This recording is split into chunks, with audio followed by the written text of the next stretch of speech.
name is Sanyu. I work for an organization called the Business and Human Rights Resource Center, and I'm from Kenya. So my work looks at migration, specifically at the rights of migrant workers.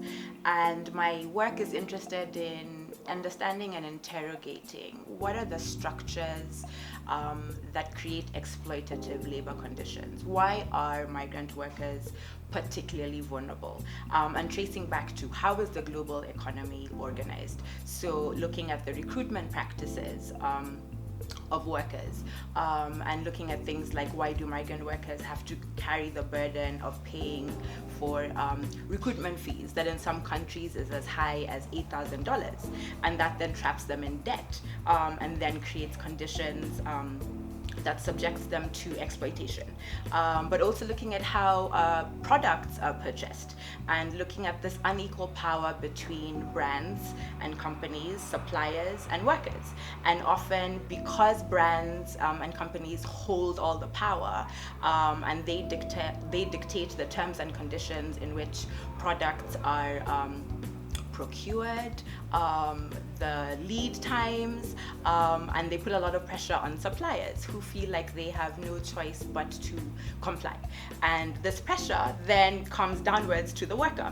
And so often when you look at different industries, it's migrant labor that are supplying these different industries.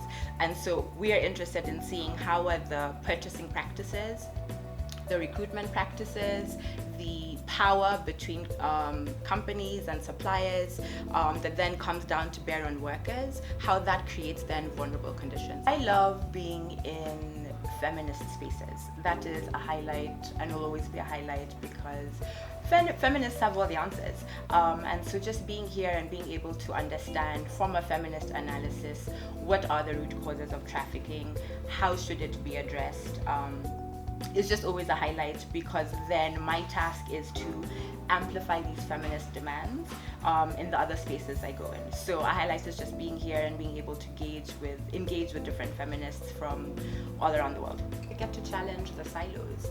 And so often we work in silos because of how we get our money and how the not-for-profit industry almost wants us to remain in our silos. And so being able to be in a space where we can have this cross-movement, inter-movement dialogue challenges the silos, and we get to then share analysis and knowledge and understanding that we're built from the different corners that we work in. And so then we get to actually topple the system because we're coming together and are sharing our understandings of how the system works, and we can then leave and leverage our different roles and strengths and eliminate this unequal system. So one recommendation to policymakers to address and eliminate trafficking is we have to change the way we are currently doing business. We have to change the way we are recruiting workers, the way we are purchasing products. The way the global economy is currently structured is what is causing problems like trafficking. And so policymakers, change the way you're doing business, reform the way you're doing business, and listen to workers because they know most intimately how and why business needs to change.